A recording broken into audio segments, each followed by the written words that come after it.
I'm so exhausted. We have worked all day, and now we have to clean up and load up the trailer. First, we take the battery box, unplug it, and make sure that you've got no cords or anything that are sticking in the way. So this 5-way goes in here, and that part, this lid kind of recesses in there, so just make sure nothing's sticking up when you shut it. So now we're going to put the hoses back in the hose box. Start with the big hose on the bottom, and you can put it all the way into the corner, and you just wrap it around. Keep it all the way on the outside, and if you've wrapped it in there properly, as the end comes around, it should stop into this corner right there. Then we'll take the smaller hose, starting with the big end, butt it up to this end of the hose, and continue to wrap it around.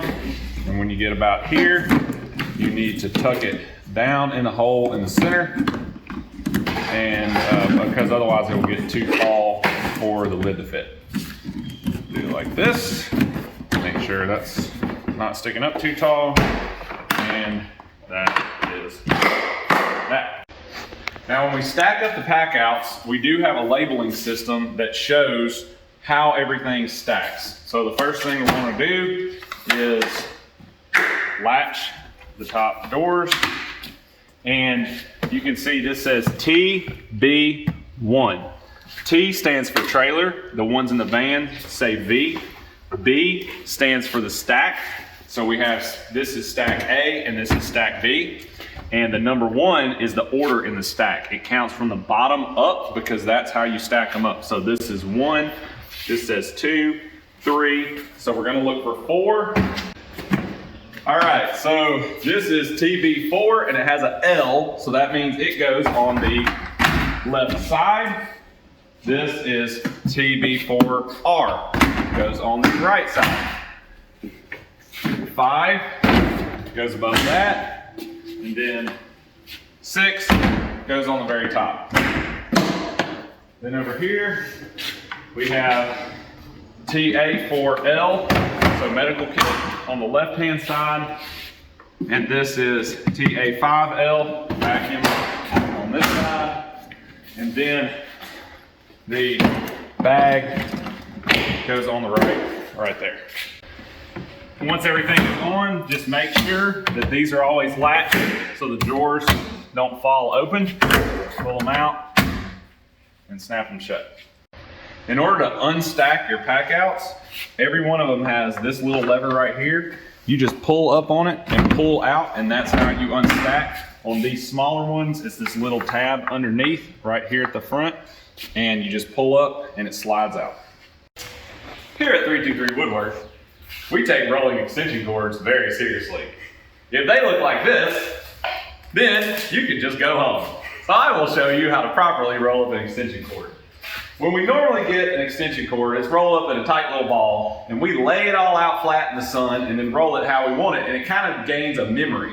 So that's why it's important to roll it the right direction and with the right size loops, because if you don't, it's gonna get all twisted up in a wad. So I usually hold it in my left hand, and I'm gonna grab it and loop this way. And the loops are about 18 inches big on all of our cords. And you just grab it and fold it in on itself like that. And then we have these little Velcro straps wrap around and put it just like so. When you're putting up the levels, we'll put the 8-foot level in the back. It extends back down there behind the straps. 6-foot level goes right in front of it. And then the 2-foot and 4-foot levels go in front of that, and it doesn't really matter which one is in front of which. When we're putting up the T-jack, the big one goes on the right-hand side with the big end facing that way. You can extend it so that it gets it kind of snugs in there. Little T-jack on the left side. This is the extension pole, and it lives right there just so it doesn't roll around. you're putting the light back in the corner, if you've gotten it out, there's just a little bungee, and both ends of the bungee hooks in these D-rings. When we're putting up the sawhorses, we put the tabletop in first, then we put the sawhorses in the front, and when we're storing the sawhorses, we want to make sure it says store this side out, because the bolt is recessed here. If you put it out on this side, this will gouge the face of the table saw when we put that against it. Don't ask me how I know that. Round, and it will strap to this lower D-ring right here. When you're putting the vacuum back in, make sure that it's sideways and that the tall extension poles are towards the back. If you do it the other way, it'll stick out too far and the tall extension poles will be in the way. Bungee cord clips on this D-ring like so. Trash goes right there.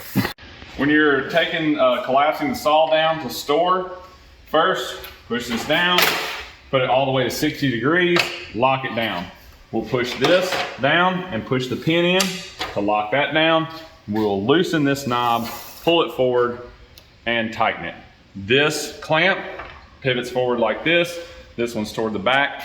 To take it off of the saw, you'll squeeze this lever on both sides at the same time, like this, and tilt the saw towards you. Then I'll grab it right here. And then we just slip it in right here. Make sure the feet are in these notches right here. So when you're putting up the saw stand, make sure that these clips are down. You can reach around the back side, grab the handle, and flip. Set it down. Don't set it down hard, because if you set it down hard, it can knock these out of alignment. Then you're just going to reach in and push that button and throw all of these down like that. So when I'm bringing this saw stand in the trailer, I want it to be on my right side and upside down. I'm holding the handle like this. The easiest way to get it up here is to pick it up like this, upside down, lay it on the corner, and just flip it, just like that. Make sure it's behind that block. Take the saw stand block and put it back in. The blower hangs on this hook, and you want the battery facing towards the back of the trailer. It just sits on that block, like so. When you're packing up the table saw, first make sure that the blade is fully retracted. Then we're going to unlock the fence by pulling this lever up and then setting the gauge on the yellow 20. Next, you want to make sure that if you see these studs right here, these are to lock the fence onto. You want to make sure that the fence is locked onto the middle set of studs. The way this fence disconnects is you take this lever, pull it all the way out. This little piece right here closes in and fits in this groove. So pulling it all the way out on both sides unlocks the fence. You pick it up and slide it off of the stud. Then to put it back on, you keep it tilted up, hook it on the studs, drop it down, and then you lock the levers back down. Then you'll grab the table saw from right here, pick it up, and just flip it over. To close the legs, squeeze in on the top legs, let them drop and lock into place. And the bottom legs, you pull up on this lever and lock those into place. When you're putting the table saw in, the reason that we want to make sure that this is on 20 is so that the top of the fence clears the top of the sawhorses. When we're loading in the pack outs, we want to do the B stack first. If you see in the trailer, we have A and B, so the B goes against that far wall.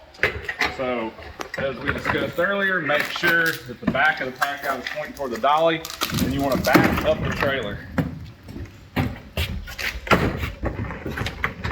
Let it down, and then when you're pushing it in, you have to push it straight in from the front. The reason being, otherwise these wheels, if they're turned sideways, this pack out will hit that wheel. So if you push it straight in, the wheels automatically orient themselves toward the front. Snap those down just like that. When you're strapping these in, we're just running around. It should be kind of in this part of this battery box. and then it'll wrap on around, hook on this D-ring, should be around this side part of the screw box, and just give it a good tug. Lastly, we'll put in the dolly, which fits right up on the table saw, like so. And then take this strap, run it under the wheels of the dolly, just like that, and hook it on this upper D-ring, because this D-ring is bolted into the frame of the trailer, so it has more support. Push in, give it a good tug, that's locked in. So after everything is loaded up, make sure that the trailer is locked up. These latch down, this flips over, and then the way these locks work is there's a little lock mechanism that comes down. The way that key works is you twist it and it allows it to drop down. So this has to go through these two holes. So sometimes you kind of have to jiggle it around a little bit, push it in there, turn the key, pull the key out. Always give the lock a good tap to make sure it's locked properly and that doesn't fall out, because these have fallen off before. Make sure all three locks are locked and you're good to go. This is 1, this says 2, 3, so we're gonna look for 4, and the battery box is 5. number 5.